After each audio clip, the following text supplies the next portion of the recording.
Hello, everyone. I am meteorologist Hutch Johnson with an update on Milton, as Milton is making landfall right now. Latest measurements have this at a Category 3 storm. You see the eye clearly defined here. We're going to get to all of the measurements. If you have questions, please drop a line on here and let me know what your questions are. This storm is weakened as it's made its way to landfall, but we still have some pretty amazing facts to share with you. Number one, let's take a look at these digits that I have up here right now. That's 16. This is buoy data out from the Gulf of Mexico. Ship and buoy data shared with us, showing that we have 16-foot waves on the north of the west side of the storm. And these are winds and waves that are being chopped up by the air that's moving from northwest to southeast. The greatest storm surge will be from this eye area near Sarasota. So in Sarasota, and points south and east of there towards the Cape Coral area. That is where that storm surge, the greatest winds, will be felt. Now, when we take a look at these buoys, we could also look at the gust measurements that are going on. And we have 92-mile-per-hour winds north of Sarasota showing up here. So some instrumentation does not handle this type of wind speed very well, and we don't get the greatest of measurements, but 92 mile per hour near Bradenton right now, and down in Laurel, 81 mile per hour wind gusts taking place. So we'll continue to zoom in just a little bit closer. And again, here are the details on this dangerous hurricane, Hurricane Milton, a Category 3 storm with those wind gusts at 150 mile per hour. So think of that as those brief bursts of wind, 150 miles per hour, with sustained winds at 121 miles per hour as measured by instrumentation and the pilots that have been flying through the storm and the storm's eye throughout. So that is a look at the latest measurements of the center of the storm. The pressure, by the way, has risen, meaning the hurricane itself has generally weakened, but it is still in that major category. We are expecting the storm surge to be upwards of 15 feet in places. And 15 feet of water, here's what that might look like, if you can imagine. So most homes, single-story homes, 9 to 12 feet high up here, and we're talking storm surges that could be as high as 15 feet. So if you're escaping, if folks stayed, this is not a good sign, and most folks hopefully did heed those urges to get out of the area and seek shelter well away from the track of this particular storm. So its fury is hitting the west coast south of Tampa right now. All day long, this storm system has been wreaking havoc with huge tornadoes, really big pictures of tornadoes that I've seen today shared online. Not just skinny tornadoes, but big wedge-type tornadoes that you would see in the Midwest. So when we take a look at what's going on with regards to those severe weather reports, I'm going to go ahead and turn those on for you. And let's see, I think I've got, let's go ahead and there we go. So we do have rain reports. We have basically a bunch of tornadoes and tornado warnings that were reported out here from central parts of Florida up towards Palm Bay, Orlando, Daytona Beach. But again, this is the latest look. Now, where is it going? What are the impacts? So here is a look at that. We've talked about that storm surge being the main impact. The the National Hurricane Center, keeping its eyes on this particular storm, has this to say about the storm surge. So we'll take you back to this again, and if you have not seen this, the incredible storm surge of 9 to 13 feet now is expected here in the purple area from Tampa, Sarasota, and points south. That's to the it looks like the Charlotte Harbor area. Then it's 8 to 12 feet in the red area south of that. North of Tampa, that drops substantially, 6 to 9 feet of a surge moving inland. That's still a very healthy amount for land that on average is at or maybe a foot above sea level. That means that that water is going to make its way inland for quite a ways. So here are some specific areas as we take a look at the forecast amounts. But Anna Maria Island, 9 to 13 feet. Boca Grande, 9 to 13 feet. As you go on towards Bonita Beach, 8 to 12 feet expected there. Lowering amounts as we go down toward the Keys, the Florida Keys, 1 to 3 feet of storm surge. So that's the impact of the storm surge. Let's take a look at the latest track. Back to the radar we go. And again, I hope that if you have loved ones in the area, most folks have taken and heeded the warnings with the exodus from the area of impact. This is not far from where it was expected to be, saying Tampa or points just south. This is right near Venice.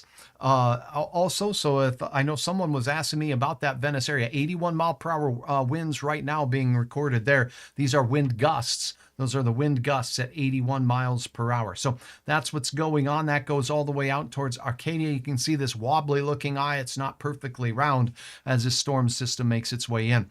Now, when we take a look at this area right here. Here you have some barrier islands, and then the winds are coming in at their strongest strength right here and pushing this water, the swell of water, in towards this Port Charlotte area as well. And these winds will be wrapping up and are wrapping up. So this area likely seeing some inundation of water there as well that is quite substantial from this storm. Here is a look at the latest forecast track with regards to this. Let's get to the let's go to the National Hurricane Center's official cone forecast, and we'll put that up here for you. Again, you can see that the latest measurement, the hurricane icon that you see right here, is on the lower side, just a little bit farther south than the official track. That official track, let me put that up here for you now while I look for that. There's the official track, and it's pretty much right on line for that. So that looks to be right on the money with regards to where they're expecting it to go.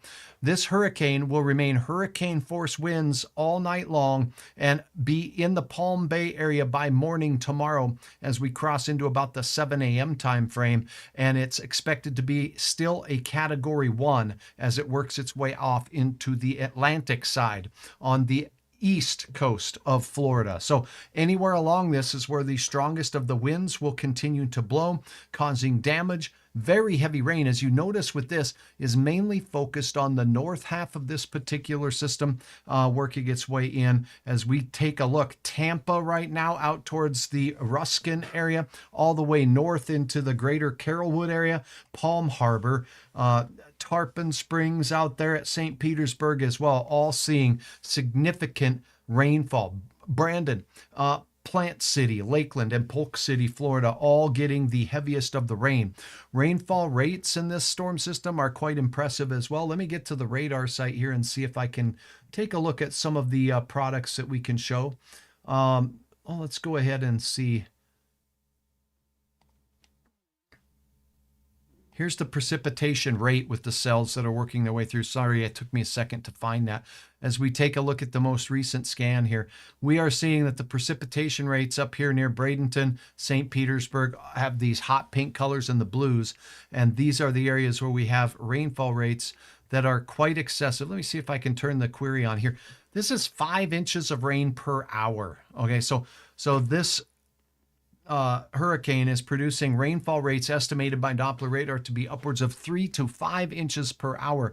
Now, once we go south a little bit farther, that impact drops off just a little bit. Now, let's take a look at the estimated amount of precipitation throughout this area here in the last 24 hours. And already, this is estimates from the Doppler radar with all of the rain that has been going on for the last 24 hours.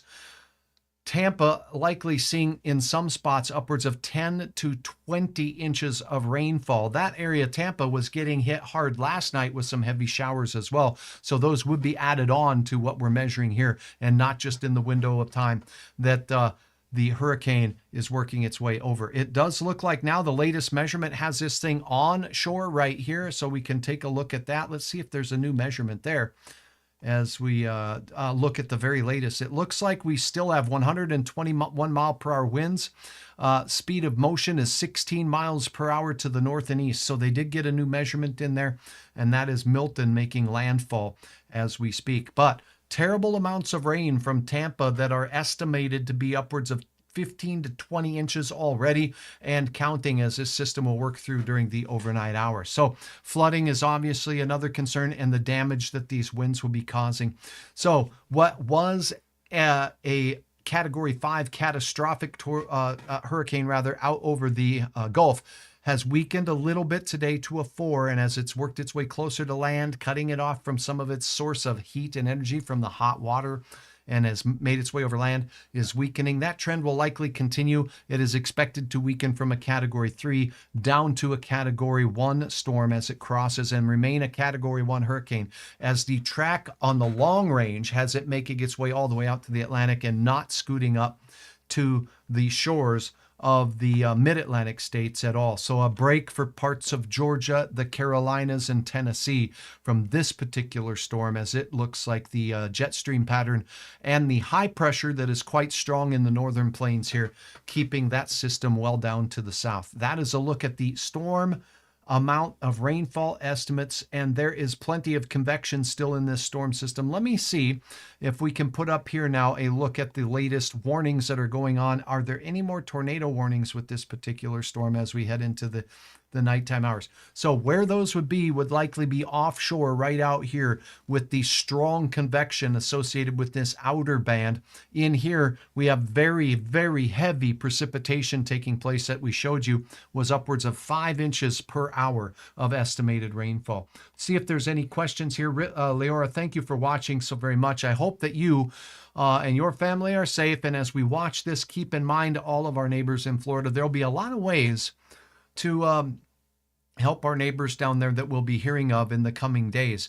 And in fact, National Guard from Minnesota deployed down to the area to give assistance as well. So there's ways to help. There's ways to remain active as we watch our friends and neighbors in the Southeast United States for the second time in about a month, seeing a major hurricane make landfall in the state of Florida, the last one out near the Panhandle, and this one not far from Tampa. It looks like the Venice area may have been the bullseye. Sarasota to Venice is where that eye of the storm is, just south of Bradenton, south of Tampa, and north of Cape Coral.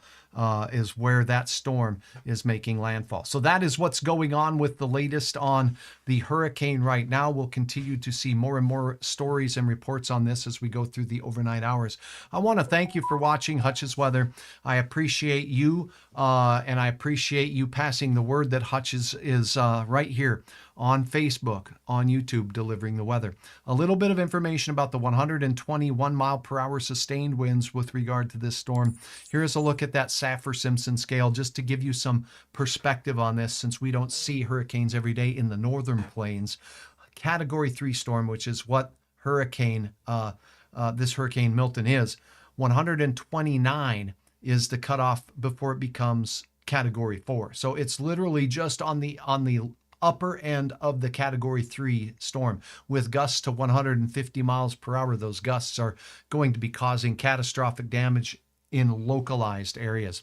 Here's another way to look at this storm system, and I do want to point this out. See if I can turn off the radar here, and let's turn on a look at just the cone. My eyes are gonna wander while I turn off just a couple of other things, because I want to clear this up just a little bit, and then we'll go ahead and take a look at what we have with regards to what it is I want to show for you right now. So as we take a look at some tropical products here, what I do want to point out is the forecast wind radii. This will allow us to see where this storm is expected to carry its hurricane force winds. And let me see if I can turn that on. Forecast models. There we go.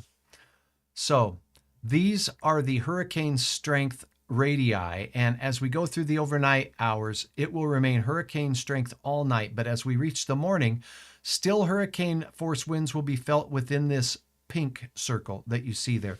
And the tropical storm force winds are in this circle here, and still very windy and quite wet as we start the day for most of Florida with this storm system. And the hurricane force winds will continue with this storm as it makes its way well out into the Atlantic, with tropical storm force winds eventually waning as we get to, here is 12 hours, here's 24 hours, 36 hours or so, and the hurricane force winds are set to go. But a very large area that will be experiencing tropical storm to hurricane force winds, localized areas getting, of course, the strongest of the hurricane winds. All right, that is a look at the latest right here. I'm meteorologist Hutch Johnson. You can connect with me on my brand new website, hutchesweather.com. Thank you for watching. Uploads of photos are capable on the site as well, so if you have photos that you wish to share, I'll have an update coming up on the Northern Plains weather coming up here briefly. But for now, I'm meteorologist Hutch Johnson, and until next time, please stay tuned and stay safe.